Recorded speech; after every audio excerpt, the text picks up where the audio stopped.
अच्छी और मजेदार सास बहू की स्टोरीज देखने के लिए अभी इस चैनल को सब्सक्राइब करें और बेल आइकन दबाना न भूलें।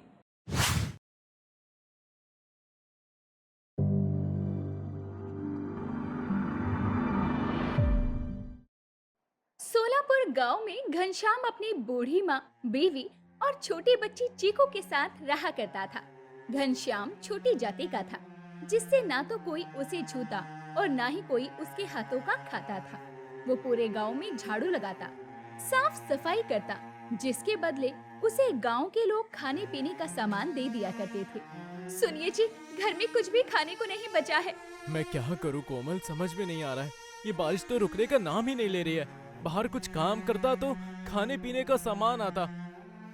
बारिश बहुत तेज हो रही थी, चारों तरफ पानी पानी हो गया था। घनश्याम के काम ना करने से सारी फैमिली हफ्तों तक पानी पीकर रही। पूरे घर में पानी भर गया। हे भगवान, ये कैसी परीक्षा है हम गरीबों की। मेरी छोटी सी बच्ची ने कितने दिनों से कुछ नहीं खाया। अब तो इस बारिश को रोक दे प्रभु, कृपा कर हम पर। अब इस घर में हम लोग ज्यादा देर नहीं रह पाएंगे। माँ, कोमल, चीकू को लेकर चलो यहाँ से, घर गिरने वाला है। पर हम जाएंगे कहाँ जी? बाहर तो बारिश हो रही है। हम बाहर चलकर किसी से मदद मांगते हैं, कोई न कोई हमारी मदद जरूर कर देगा। घनश्याम अपने परिवार के साथ उस घर से बाहर निकल जाता है। जैसे ही वो लोग बाहर निकलते हैं, घर गिर जाता है। दादी, हमारा घर टूट गया, अब हम कहाँ रहेंगे? रो मत बेटा, भगवान सब ठीक करेगा। अभी वो हमारी परीक्षा ले रहा है। रमेश भाई, दरवाजा खोलिए। अरे घनश्याम, तुम और तुम्हारा परिवार यहाँ, क्या हुआ? सब ठीक तो है ना? क्या बताएं भैया, इतने दिनों से हो रही बारिश ने हमारे घर को ढहा दिया है। ऊपर से काम न करने के कारण मेरे घर का राशन भी खत्म हो गया है और मेरे परिवार ने भी बहुत दिनों से खाना नहीं खाया। हाँ, पर वो दरअसल वो क्या हाँ वो लगा रखा है? सीधे सीधे बोलते क्यों नहीं? रुको, मैं बोल देती हूँ। देखो घनश्याम, तुम ठहरे नीचे जाति के। अभी अगर हमने तुम्हें अपने घर में जगह दी तो यहाँ के लोग हमारा जीना मुश्किल कर देंगे। पर भाभी, मेरी छोटी बच्ची है, थोड़ी तो मदद कर दीजिए हमारी। ये लो खाना, तुम सभी आराम से खा लो और जाओ यहाँ से। मैं तुम लोगों की कोई मदद नहीं कर सकती। ऐसा कहकर रमेश की पत्नी दरवाजा लगा देती है। घनश्याम सबसे मदद की गुहार लगाता है, लेकिन छोटी जाति का होने के कारण कोई भी उसे अपने घर में नई जगह देता। अब हम कहाँ जाएंगे जी? पता नहीं भगवान हमको कौन से पापों का प्रायश्चित करा रहा है। थोड़ी दूर चलने पर, बाबूजी, वो देखो, उस पुलिया में बिल्कुल भी पानी नहीं जा रहा। हाँ, चलो हम वहीं चलते हैं। बारिश बहुत तेज हो रही थी, चारों तरफ पानी ही पानी था। घनश्याम अपनी फैमिली को लेकर उस पुलिया में बैठ जाता है और रमेश की पत्नी ने जो खाना दिया था वो सब बैठकर खाते हैं। जिस पुलिया पर वो सब बैठे थे, उसी समय एक प्लास्टिक की बोतल बहती हुई चीकू के पास आती है। चीकू उसे उठाकर खेलने लगती है। तब उसे एक आइडिया आता है। दादी। हाँ बेटा। दादी, अब हमारा घर तो टूट गया है, हम कहाँ रहेंगे? बारिश बंद होने के बाद तेरे बाबूजी घर बना लेंगे। अभी मिट्टी गीली है ना, तो घर नहीं बनेगा। दादी, मेरे पास एक आइडिया है, जिससे हमारा घर भी बन जाएगा और गांव की सफाई भी हो जाएगी और बाबूजी की कमाई भी। वो क्या बेटा? दादी, ये देखिए, कितनी सारी प्लास्टिक की बोतलें बह रही है। ये प्लास्टिक की बोतलें हमारे पर्यावरण के लिए बहुत हानिकारक है। अगर हम इनसे अपना घर बना लें तो बोतलों का अच्छा इस्तेमाल हो जाएगा और पर्यावरण भी साफ रहेगा। वाह मेरी बच्ची, कितनी अच्छी बात कही तूने। अभी बारिश थोड़ी कम है, मैं प्लास्टिक की बोतलों को इकट्ठा कर लेता हूँ, हम इसी से अपना घर बनाएंगे। बाबूजी, मैं भी चलती हूँ आपके साथ बोतलें इकट्ठा करने। घनश्याम और उसकी बेटी प्लास्टिक की बोतलों को इकट्ठा करके घर बना लेते हैं। गांव से बोतलें उठाने पर उन्हें गांव के लोग खाने पीने का सामान भी देते हैं। कुछ ही दिनों में उनका प्लास्टिक की बोतलों का तैरता हुआ घर बनकर तैयार हो जाता है। वाह बाबूजी, हमारा घर कितना सुंदर लग रहा है। हाँ बेटा, पर अब हमें ध्यान रखना होगा कि इस घर के अंदर हम माचिस वगैरह का उपयोग ना करें।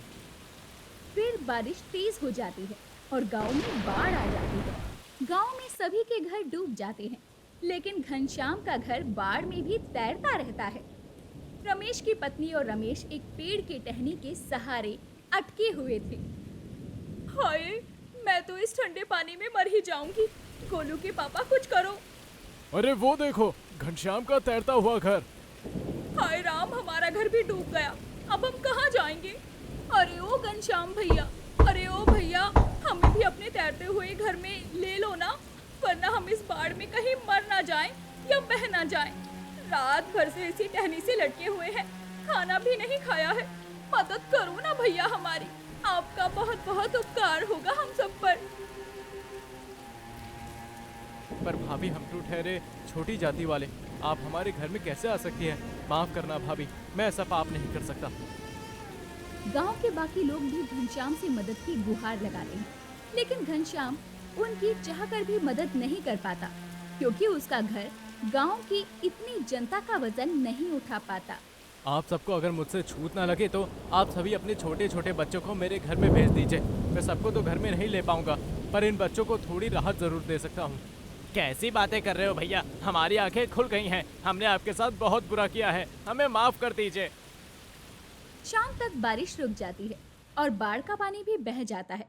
घनश्याम बाढ़ के पानी में बहकर आई बोतलों को इकट्ठा करता है और सबके लिए बोतलों का घर बनाता है। इसके बदले उसे गांव के लोग खाने पीने का सामान और कुछ पैसे दिया करते हैं। अब बाढ़ आने पर किसी का घर नहीं डूबता। सब बाढ़ आने पर भी बोतलों के तैरते हुए घर में खुशी खुशी रहते हैं।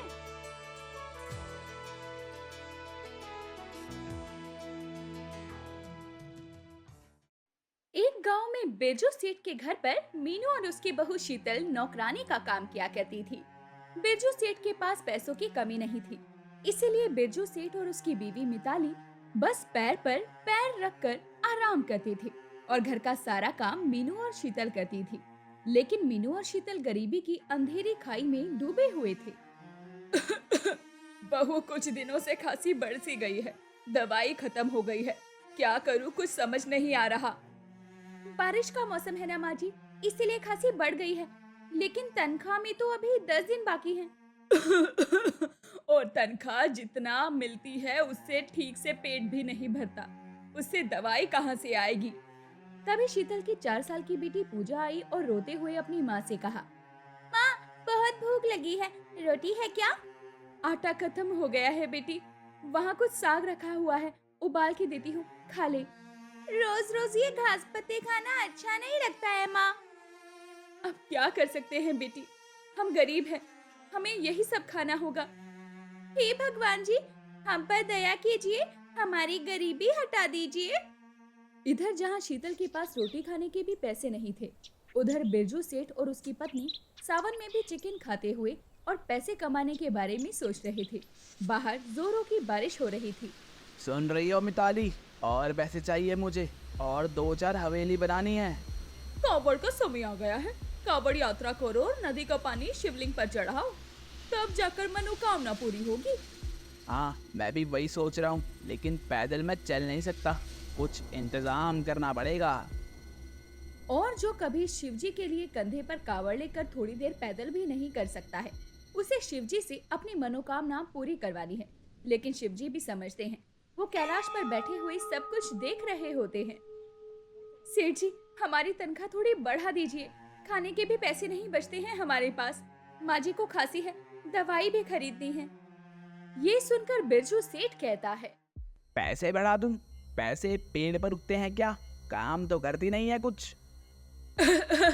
ये क्या बोल रहे हो सेठ जी, घर का काम तो हम दोनों ही करते हैं। उन दोनों में बहस होने लगी। तभी मिताली ने बिरजू से कहा, अजय सुनते हो, इन दोनों से कावड़ उठवाकर कावड़ यात्रा पर चलते हैं। हम दोनों गाड़ी में बैठकर जाएंगे और ये दोनों कावड़ उठाकर पैदल चलेंगे, उसके बदले में इन्हें कुछ पैसे दे देंगे और ये भी खुश हो जाएंगी और हम भी। बिरजू को ये आइडिया बड़ा अच्छा लगता है। मीनू और शीतल भी राजी हो जाते हैं, क्योंकि उन्हें पैसे चाहिए थे। शीतल विधवा थी, घर में पूजा अकेली रह जाती है, इसीलिए पूजा भी उन लोगों के साथ कावड़ यात्रा पर जाने के लिए जिद करने लगी। शीतल अपनी बेटी को लेकर कावड़ यात्रा में जाने के लिए तैयार हो गई। मीनू और शीतल अपने कंधे पर कावड़ ले रखे थे और पूजा भी अपने छोटे से कंधे पर छोटा सा कावड़ लेकर तैयार हो गई और बिरजू अपनी पत्नी के साथ गाड़ी में बैठा था। बिरजू ने हाथ में एक बड़ा सा डंडा ले लिया था। ये डंडा किस लिए लिया है तुमने? अरे मिताली, तुम समझ नहीं रही हो, ये सब कामचोर है। रास्ते पे बैठ बूट जाएंगे तो मार मार के हड्डी पसली एक कर दूंगा, और क्या। मीनू, मिताली और पूजा कावड़ लेकर पैदल चल रही थी और उनके पीछे पीछे गाड़ी में बिरजू और मिताली आराम फरमाते हुए आने लगे। कुछ देर बाद पूजा को प्यास लगी। माँ, बहुत प्यास लगी है, थोड़ा पानी दो ना। रुक जा बेटी, सेठ जी से बोलती हूँ पानी देने को। लेकिन बिरजू सेठ गुस्सा हो गया। थोड़ी देर चला नहीं जा रहा है तुम तीनों से, अभी पानी चाहिए, नहीं मिलेगा पानी। ये ले, आगे से पानी मांगेगी तो ऐसा ही होगा। चल जल्दी, आके शिवलिंग पर पानी चढ़ाना भी है, मनोकामना पूरी भी करनी है। बिरजू सेठ ने डंडे से पहला वार पूजा को ही किया। छोटी सी बच्ची रोने लगी। ऊपर से शिव जी सब कुछ देख रहे थे। उन्हें सब पता था कि कौन उनका असली भक्त है और कौन नकली। थोड़ी देर बाद जोरदार बारिश शुरू हो गई। मीनू खांसने लगी। सेठ जी, थोड़ी देर कहीं छांव देखकर रुक जाते हैं। बारिश में भीगने से मुझे बुखार आ जाता है, खांसी बढ़ जाती है। फिर से नौटंकी शुरू हो गई, तुम्हें भी डंडे की वार चाहिए, ये ले। बिरजू सेठ ने मीनू को बहुत मारा। वो तीनों बारिश में भीगते हुए कावड़ लेकर आगे बढ़ते गए। बिरजू और मिताली तो गाड़ी के अंदर आराम कर रहे थे। कुछ देर बाद शीतल का पैर एक पत्थर से टकरा गया और उसके पैर से खून निकलने लगा। आह, बहुत दर्द हो रहा है। क्या हुआ माँ, इतना सारा खून? लेकिन फिर भी बिरजू ने उन्हें रुकने नहीं दिया। डंडा मार मार कर बिरजू बस उन तीनों को परेशान करने लगा। बस चंद पैसों के लिए वो तीनों अपनी जान दांव पर लगाकर कावड़ लेकर दौड़ने लगे।